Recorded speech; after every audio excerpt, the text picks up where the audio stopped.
Hello everyone, what's up? Welcome back to Force Strategy Gaming. Going to be casting a game for you today between Root's KiWiKaKi, the yellow Protoss, and Liquid's Haypro, the blue Zerg. Looking forward to the matchup. Scrap Station, quite an enjoyable map. Oh, and happy Valentine's Day. Hope you all have a wonderful, love-filled day. This will be a love-filled cast, I promise you. It will be filled with love and not with bad manners, most certainly. So anyways, looking forward to the matchup. Should be good. Both players quite excellent. Taking a look at the map here, these destructible rocks definitely come into play mid to late game. Early game, not so much, just because it does take some time to whittle through both sets of rocks. So doing some sort of early rush through these rocks isn't a really viable strategy. We are seeing, of course, KiWiKaKi place his pylon right here. Now, it is interesting to note that going for the placement here as opposed to down here tells us that he doesn't plan on expanding anytime in the near future. Going to stick to one base for the time being and then go from there, depending on what his opponent does. And, of course, Haypro will be aware of this sometime in the near future. Once his Overlord goes ahead and moseys over the front of the base, he will know exactly what's going on. And we're going to be seeing KiWiKaKi scout on over into Haypro's base at the moment. Interested to see if he's going to go down for any sort of pylon block of the expansion, try to deny and harass Haypro as much as possible. But no, it looks like Haypro is in fact going to be playing off of one base. We can see this extractor coming down. Spawning pool should be down shortly thereafter. And of course, again, here we do have Haypro moving to the front of the base, so he will be seeing what's going on there and going for a really early gas actually before the gateway. That is quite interesting. He's going to be going for a Vespian heavy build. Wouldn't be surprised if we saw Void Rays come out in the near future. That could be very well what he's going for. We can see over here as well trying to deny any possible expansion that his opponent would be going for, but Haypro again starting off with one base. Typically though, when you see something like this, you know, starting off with one base and then expansions coming around 20 supply. I've said that about a zillion times though. And Haypro aware that something a little funny is going on. He thought that gateway was a little late, and it in fact was. And this is a kind of knowledge that professional players have. They know really whether or not these gateways and stuff like this are coming out when they should be, or if they're a tad bit late. So seeing this gas though, although I guess I suppose the truth of the matter is though, this gas would have been here regardless at this time, even if he went gateway first. So he doesn't know quite how early KiWiKaKi did put up that assimilator, so not fully aware of what's going on. Cybernetics core being dropped right now as well. Again, scouting the expansion over here. KiWiKaKi seeing nothing going on for Haypro, and Haypro is going to be starting out with 6 Zerglings and actually sending them on down, and wouldn't be surprised if he tried to push, but obviously that won't do too much because the Zealot's going to be up, and then a Stalker is going to come in right behind, so going to stop any Zerglings from attacking over here while the Zealot's on hold position over here. A bunch of Zerglings moving down though, and he's going to push that probe away, so not being able to deny the expansion any longer. And there we go, that expansion coming down to 21 supply. So like I said, just about that timing. And actually this is something you're seeing a lot of Zerg players do now. They're going for extractor pool and then going to be coming down with an expansion at around 20, and also getting that speedling upgrade as well, that metabolic boost, and pulling guys off gas. That's something else that is very popular, very common nowadays. Overlord continuing to scout back here, gonna see this robotics go down, also seeing a forge go down. So very interesting play from KiWiKaKi. Gonna be interested to see precisely what he's going for. Again, we did see that super early gas, but we don't have a second assimilator either, so actually gonna be going for that really fast upgrade, and you can see that dumped his Vespian down quite low. So that's exactly what he was doing. He really wanted to go for that super fast level 1 upgrade, and again that robotics coming out as well. At the moment, going to be getting that Warp Gate research, of course. Also a second Zealot on the way. Actually a little bit surprised that he's choosing for that second Zealot as opposed to going for that Stalker. And again, in Haypro's base, we are seeing that expansion up. Zerglin's going to be moving out. We do want them to do some scouting, check exactly what's going on around the map. Second Queen popping up as well. Probably going to be moving down, going for that Creep Tumor. And here we go, Roach Warren coming out. So, and Creep Tumor going down for Haypro, going to be moving his Queen right down to the expansion as well, so he can do some Inject Larva. But at this point, you know, at the moment, Haypro is fully aware of what's going on. He saw what KiWiKaKi is doing. He does see the second gateway here as well. We do have 4 gates on the way, and do we have? Yes, we do. In fact, a Warp Prism coming out. So going to be seeing some drop and warp and harass with this level 1 upgrade. This could be really strong for KiWiKaKi. He is, of course, going to have to worry about things like surrounds. These are fairly wide open bases, so it's going to be very hard for him to wedge himself in between anything, unless he decides to wedge himself in between these buildings. Getting surrounds from those Zerglings is going to make things a little more difficult for him. And here we go, picking up right now 1 probe and these 2 Zealots. Going to probably be going for a pylon, and ooh, this is a very dangerous spot right now because Haypro does not see what's going on over here at the moment. Is he going to be aware of this? No, he cannot see it. Warp Prism moving back, so he does see the Warp Prism right now. He is seeing that probe being down, and is that pylon coming down? No, pylon gets canceled before he can put it in, but we do have some Zealots drops and 2 more warping in right now. And actually the Zealots are still inside of the Warp Prism, so he hasn't dropped those quite yet. And Roach is moving down. It's going to be able to shoo away these Zealots, dropping them finally. Are we going to be able to warp in anymore? Does he have the time to force to pull away with that Warp Prism because of the Queen engaging it? He wants to drop that Queen,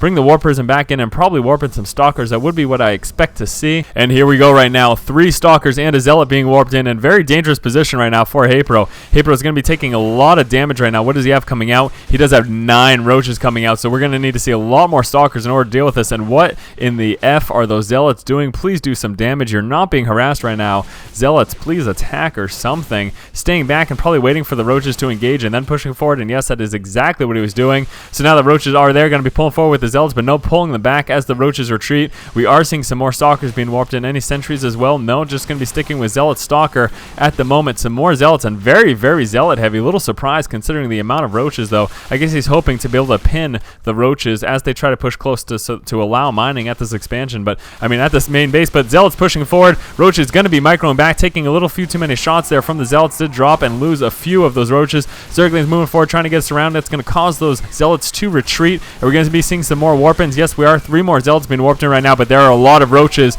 at the time being. Too many roaches at this point, and actually lifting up guys into the Warp Prism, but the Warp Prism is getting dropped from this Queen, and is it gonna die? No, but the surround goes down, manages to just barely lift up these 3 Stalkers and get away with that. So good job by barely escaping there, but a huge problem at the moment is the fact that he really didn't kill. Obviously there was a ton of harassing going on, but he didn't even kill any of these buildings. Spawning pool is still up, Extractor didn't even get dropped, and here we go. We're gonna see a continuation of this harassment right now. We do have an Immortal on the way. Is there one? No, there isn't any in the Warp Prism at the moment. And oh, he's going to lose the Warp Prism. What are we doing here, KiWiKaKi? Don't lose that. Oh, ends up losing the Warp Prism. Going to lose these Stalkers as well. No blink at this point in the game, obviously, so no way they're going to escape.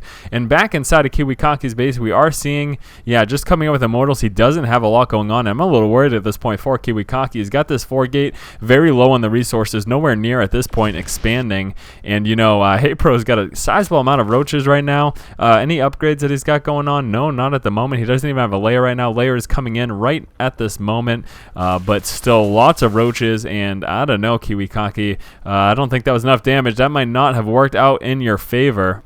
So Roach is going to be busting through these rocks, and like I said earlier in the cast, these rocks really don't come into play until about mid-game, mid to late game, and we can see those taking place right about now. He's going to bust through those rocks and then use the advantage of that easy access to try to go through, and actually no, deciding not to fully break them, but just wanted to weaken them up for a later point. Here comes that layer tech, and then we're going to be seeing some upgrades as well. There is another hatchery being placed, of course, for those additional larvae, and probably going to want another queen coming up here as well. Do we have any more queens? How many queens we got on the board right now? Just the 2, so wouldn't be surprised if we saw another queen built so that we can inject larvae on both of these. And here we go, Hydralis, and look at this. KiWiKaKi still on the 1 base. Resources still low, still nowhere near expanding. This is really, really dangerous right now for KiWiKaKi. I'm not sure he's going to want to expand in the near future, or else he's just going to get completely out-econned by Haypro, and Haypro is going to use that huge macro advantage to his advantage, of course. So finally moving down these units to watch the center path over here, and going to be killing that Zergling, and then I think he's looking to expand. There we go. Finally having that resources, stopped creating units just for a moment to buy him enough resources to get this Nexus down, and this might just be a little too late. Overlord's going to be moving in just to scout exactly what KiWiKaKi has. He wants to look for any tech transition. He wants to look for any buildings that may cause him to choose a different path as to what he's going along right now. We can see, though, going to be choosing for Hydra Roach at the moment. Going to be getting that Roach speed upgrade as well as that Hydra range upgrade, and we do have 5 Hydralists on the way, and I think Haypro is in a pretty solid spot right now. Just unfortunately for KiWiKaKi, he didn't do enough damage with that attack. He stopped mining momentarily, but like I said, didn't kill anything. He does have 2 Immortals, trying to drop those right now with the War Prism, but that Queen did manage to shoo it away. The War Prism is just so fragile that even a Queen by itself is going to shoo it away before it is able to do much. Although he could have dropped those Immortals and taken out the Queen and then picked him back up, but again, we do have these roaches those Hydras right here, so that would have made that a little more difficult as well. So yeah, at this moment, I'm really not sure exactly what KiWiKaKi is going to be able to do to come back from this. I think at this point, I feel like he would be well advised to go for a tech switch, maybe start to try to consider getting some Colossus. He's obviously a far way away from affording that. Now, this Nexus is coming up, and he's actually going to be seeing this Zergling push right now, just trying to eke through and see what's going on. But no, the forces at the front of KiWiKaKi are going to stop Haypro's Roach push there, but lots and lots of Roaches and Hydras right now, and finally going to be deciding to break through these rocks. He says now is the time. Haypro is ready for an attack. He does have a ton of Hydralis right now, and he is pretty sure that the expansion is going down simply because he saw the forces blocking this midpoint right now. So knowing that he's trying to go for expansion, Haypro is saying this is the time to attack. I am ready, and look at the forces. Let's look at this army discrepancy between the two. Way too many forces right now for Haypro. KiWiKaKi's in a lot of trouble. He doesn't have enough. Does he have much coming in the main base? No, not a lot going on. Zergling's getting ready to sneak from behind, trying to block those, and lots of force fields going down, so maybe he's going to be able to take out these Zerglings, no problem. Wants to stay away from the range of the guys behind the force field for the time being. He's going to have to warp in some more units. He's got cannons coming in as well for some defense, but this is such a large force right now. I'm not sure. KiWiKaKi trying to warp in some more sentries to continue this force field action to try to deny this push here from Haypro. He needs some more force fields to drop down very soon. Come on, force fields. There we go. It's going to be mopping up these forces and actually doing a pretty good job, but more Hydralisks going to be streaming in right now for Haypro, and KiWiKaKi is just very low on the unit count. These Immortals, of course, very good against the Roaches, but not nearly as effective against the Hydras, and Hydras and Roaches pushing forward. No more force fields going down and dropping very quickly. KiWiKaKi's losing his forces and just calls good game. So interesting little matchup between these two players. Again, we did see KiWiKaKi try for that drop harass, and unfortunately, like I said, just didn't do enough damage. Didn't manage to kill any structures, in fact. Didn't kill this extractor even. Didn't kill the spawning pool or the roach warren. And Haypro was easily able to fend it off, and since he had stayed on one base for so long and hadn't expanded until later in the game, he wasn't able to keep up with the economy, considering he did so little damage to Haypro. He wasn't able to keep up with Haypro's economy and just got out macroed there again with so many Roaches and Hydras, fending off that initial wave with those force fields and taking half the units and keeping half force field behind here. But then that just huge stream of reinforcements. In fact, even more Hydras were being reinforced as well. So yeah, unfortunately for KiWiKaKi, did end up losing the game, but interesting matchup between the two players. Hopefully you guys enjoyed it. As always, if you do enjoy the content, make sure you subscribe to the channel and keep watching and keep owning. Would have stopped that Siren X-Core placement, and even delaying that for just a few moments could have been absolutely huge for him. Now Mana is going to want to finish this wall if he does see those Zerglings pushing forward right now. So is he going to finish the wall off in time? Yes, he does. Pylon going down. He's definitely going to take some damage here, though. First Zealot out. He definitely went on the wrong side there. I suppose he didn't want to push on this side, though, because he would have gotten surrounded there. And there we go. So getting that Zealot up in the front now and moving that wall to the back, getting that second Zealot on the way as well. He is getting gas, but not a whole bunch. He's going to be able to come out with that Stalker the second that this next Zealot finishes. He's going to want to put that Stalker. Lots of damage to this gateway, though, so the little one taking full advantage of the fact that the Zealots are forced to chill back there. But no, that Zealot feeling brave, pushing forward. And there we go. We saw another cancel of that building. So now that the threat is gone, he doesn't want a complete wall off. He just want to make sure there is space for his units. But he took a lot of damage to that gateway. He very well could have lost it. And my gosh, look at this. The little one going with that high yield expansion. Very risky because it is difficult to defend. You know, pretty much if Mana spots this, the little one's gonna lose this expansion. It's very difficult to defend it being so far.